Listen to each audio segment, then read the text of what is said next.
Shalom, salam damai, berkah dalam. Kita sambung dengan kitab Kejadian bab 8 dengan judul perikop air bah surut. Maka Allah mengingat Nuh dan segala binatang liar dan segala ternak yang bersama-sama dengan dia dalam bahtera itu. Dan Allah membuat angin menghembus melalui bumi sehingga air itu turun. Ditutuplah mata-mata air samudera raya serta tingkap-tingkap di langit, dan berhentilah hujan lebat dari langit. Dan makin surutlah air itu dari muka bumi. Demikianlah berkurang air itu sesudah 150 hari. Dalam bulan yang ke-7, pada hari yang ke-17 bulan itu, terkandaslah bahtera itu pada pegunungan Ararat. Sampai bulan yang ke-10 makin berkuranglah air itu. Dalam bulan yang ke-10 pada tanggal 1 bulan itu, tampaklah puncak-puncak gunung. Sesudah lewat 40 hari, maka Nuh membuka tingkap yang dibuatnya pada bahtera itu. Lalu ia melepaskan seekor burung gagak, dan burung itu terbang pulang pergi, sampai air itu menjadi kering dari atas bumi. Kemudian dilepaskannya seekor burung merpati untuk melihat apakah air itu telah berkurang dari muka bumi. Tetapi burung merpati itu tidak mendapat tempat tumpuan kakinya, dan pulanglah ia kembali mendapatkan Nuh ke dalam bahtera itu, karena di seluruh bumi masih ada air. Lalu Nuh mengulurkan tangannya, ditangkapnya burung itu dan dibawanya masuk ke dalam bahtera. Ia menunggu 7 hari lagi, kemudian dilepaskannya pula burung merpati itu dari bahtera. Menjelang waktu senja, pulanglah burung merpati itu mendapatkan Nuh, dan pada paruhnya dibawanya sehelai daun zaitun yang segar. Dari situlah diketahui Nuh bahwa air itu telah berkurang dari atas bumi. Selanjutnya ditunggunya pula 7 hari lagi. Kemudian dilepaskannya burung merpati itu, tetapi burung itu tidak kembali lagi kepadanya. Dalam tahun ke-601, dalam bulan pertama, pada tanggal 1 bulan itu, sudahlah kering air itu dari atas bumi. Kemudian Nuh membuka tutup bahtera itu dan melihat-lihat. Ternyatalah muka bumi sudah mulai kering. Dalam bulan kedua, pada hari yang ke-27 bulan itu, bumi telah kering. Lalu berfirmanlah Allah kepada Nuh, "Keluarlah dari bahtera itu, engkau bersama-sama dengan istrimu serta anak-anakmu dan istri anak-anakmu, segala binatang yang bersama-sama dengan engkau, segala yang hidup, burung-burung, hewan, dan segala binatang melata yang merayap di bumi. Suruhlah keluar bersama-sama dengan engkau, supaya semuanya itu berkeriapan di bumi serta berkembang biak dan bertambah banyak di bumi." Lalu keluarlah Nuh bersama-sama dengan anak-anaknya dan istrinya dan istri anak-anaknya. Segala binatang liar, segala binatang melata dan segala burung, semuanya yang bergerak di bumi, masing-masing menurut jenisnya, keluarlah juga dari bahtera itu. Lalu Nuh mendirikan mezbah bagi Tuhan. Dari segala binatang yang tidak haram dan dari segala burung yang tidak haram, diambilnyalah beberapa ekor.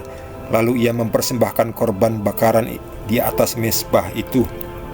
Ketika Tuhan mencium persembahan yang harum itu, berfirmanlah Tuhan dalam hatinya, "Aku takkan mengutuk bumi ini lagi karena manusia, sekalipun yang ditimbulkan hatinya adalah jahat dari sejak kecilnya. Dan aku takkan membinasakan lagi segala yang hidup seperti yang telah kulakukan. Selama bumi masih ada, takkan berhenti-henti musim menabur dan menuai, dingin dan panas, kemarau dan hujan, siang dan malam." Demikianlah sabda Tuhan.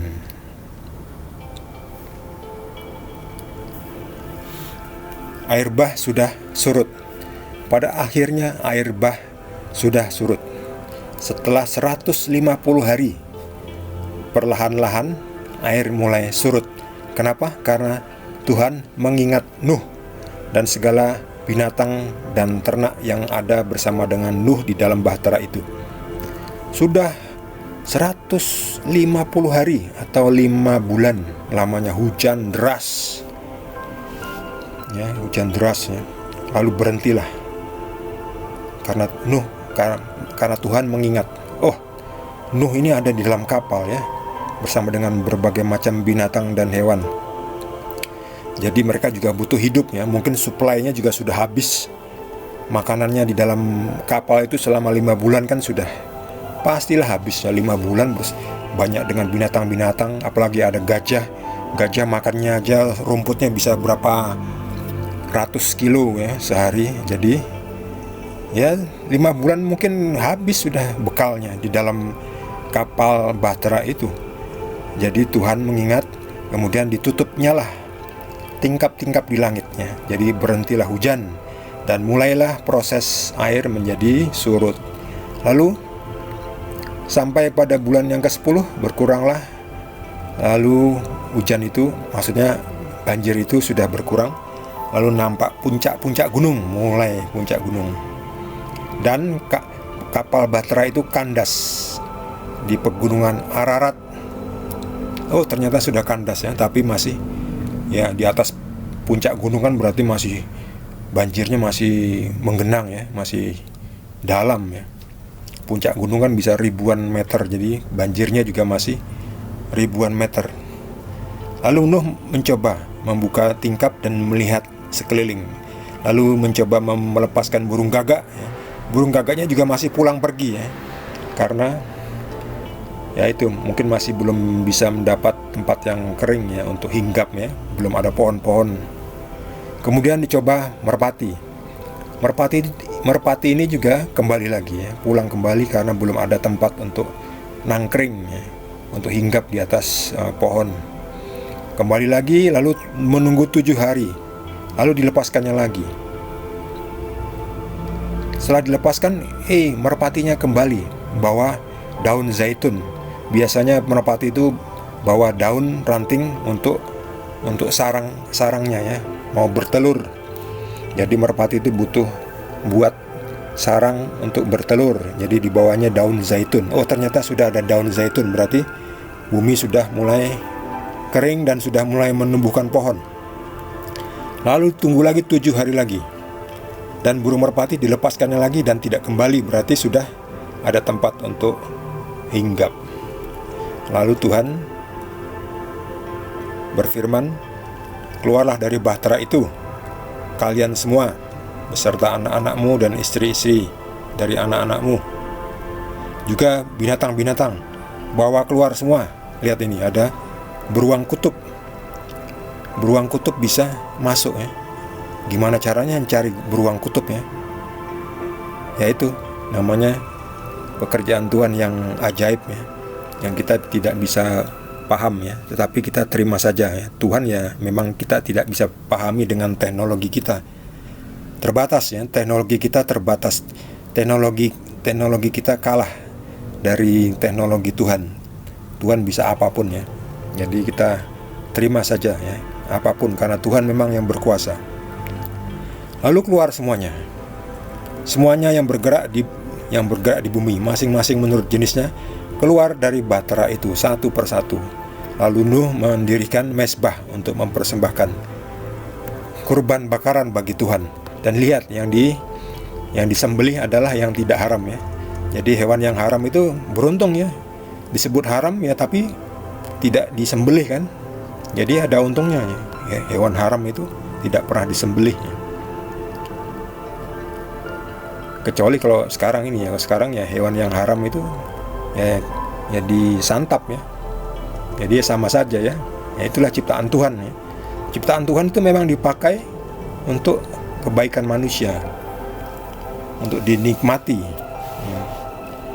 Jadi segala yang dikorbankan ini adalah yang tidak haram. Yang tidak haram. Diambilnyalah beberapa ekor, lalu mempersembahkan korban bakaran. Jadi Tuhan mencium wangi dari bakaran itu ya, seperti mencium wangi sate ya, aroma sate. Orang bakar sate, wah harum, bikin lapar ya. Tuhan mencium persembahan yang harum itu dan Tuhan gembira ya. Dan Tuhan berkata, aku tak akan mengutuk bumi ini lagi. Sekalipun sejak kecilnya memang dasarnya manusia itu jahat, tapi aku tidak akan lagi membinasakan seperti yang telah kulakukannya. Ya hancur porak-poranda semuanya ya. Tuhan capek-capek menciptakan, tetapi lalu dimusnahkan ya. Kalau gitu ngapain diciptakan ya, lalu dimusnahkan ya. Sayang banget ya. Sama aja kita punya sesuatu hasil karya, lalu kita marah-marah terus kita tendang-tendang, pecah-pecahkan ya, rugi sendiri kita ya. Nah, Tuhan juga ya sudahlah, nggak akan lagi mengutuk bumi. Selama bumi ada, tak akan berhenti-henti musim menabur menuai, dingin dan panas, kemarau dan hujan, siang dan malam. Bagi saudara yang mendapatkan tambahan penjelasan dari Tuhan Yesus, boleh juga berbagi dengan kita semua. Bagi yang belum subscribe, jangan lupa di subscribe dan juga di like. Kita akan lanjutkan dengan perikop berikutnya dari kitab Kejadian. Terima kasih. Tuhan Yesus berkati kita semua.